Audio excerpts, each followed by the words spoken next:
Sedor.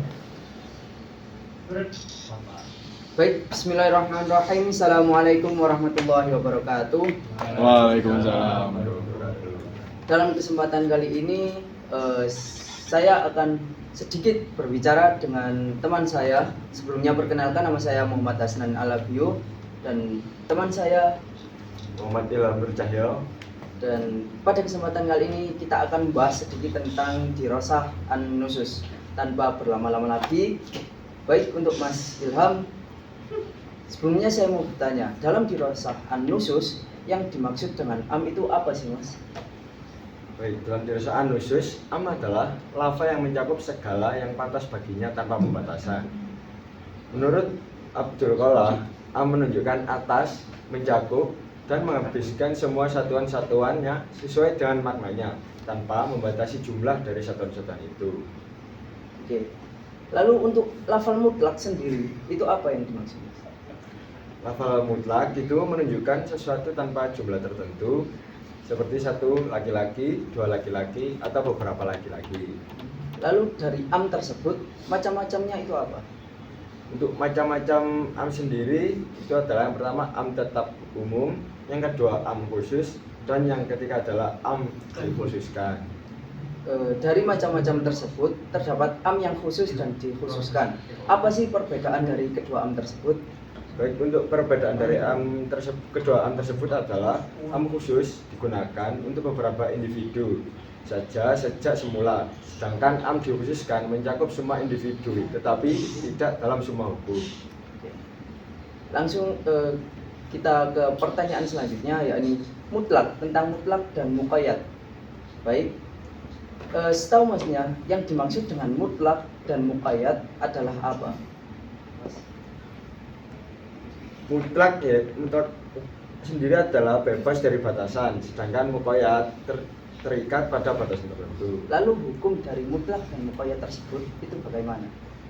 Hukumnya adalah mutlak tetap mutlak, kecuali ada dalil yang memberi batasan. Begitu juga sebaliknya, muqayyad tetap muqayyad, kecuali ada dalil yang menghilangkan batasan. Apakah ada macam-macam dan status hukum dari mutlak dan muqayyad? Ada 4 kombinasi sebab dan hukum. Yang pertama adalah sebab dan hukum sama. Yang kedua, sebab sama hukum berbeda. Yang ketiga, sebab berbeda hukum sama. Dan yang keempat adalah sebab berbeda hukum pun berbeda. Baik, untuk pertanyaan selanjutnya saya ingin bertanya tentang manfuk. Apa itu manfuk? Mantuk. Mantuk sendiri adalah makna yang ditunjukkan oleh lafal yang diucapkan. Apakah ada pembagian dari mantuk tersebut? Dari pembagian mantuk tersebut ada. Yang pertama, nas lafal yang tegas, zahir, lafal yang langsung dipahami, dan muawal, lafal yang diartikan dengan bermakna marju. Lalu yang dimaknai tentang mantuk sarih dan ghairu sarih itu bagaimana? Untuk maknanya sendiri terbagi menjadi 3, yaitu dalalah al-ima, yaitu pengertian logis dari hukum yang disebut, al-isyarah, atau pengertian yang merupakan konsekuensi dari hukum yang disebut, dan al-iqtida, yaitu pengertian kata yang disisipkan secara tersirat. Oke, baik, terima kasih untuk penjelasannya. Dan pertanyaan selanjutnya yakni tentang mafhum. Apa sih itu mafhum? Mafhum sendiri merupakan pengertian tersirat dari suatu lafal, bisa mafhum muwafaqah atau sesuai dengan bunyi lafal, atau mafhum mukhalafah berlawanan dengan bunyi lafal. Apakah ada pembagian dari mafhum itu sendiri?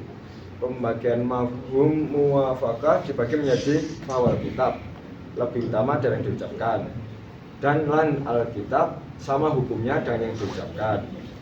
Mafhum mukhalafah dibagi menjadi mafhum sifat, syarat, goyah atau batas maksimal, hasr atau pembatasan, had dan lokap atau isim alam dan isim fi'il. Lalu dari pembagian tersebut, apakah syarat dari mafhum itu sendiri?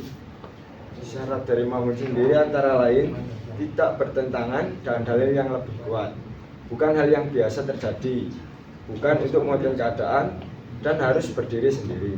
Oke, baik, terima kasih untuk seluruh penjelasan yang sudah disampaikan oleh Mas Ilham tentang beberapa poin-poin di dalam dirosah an-nusus.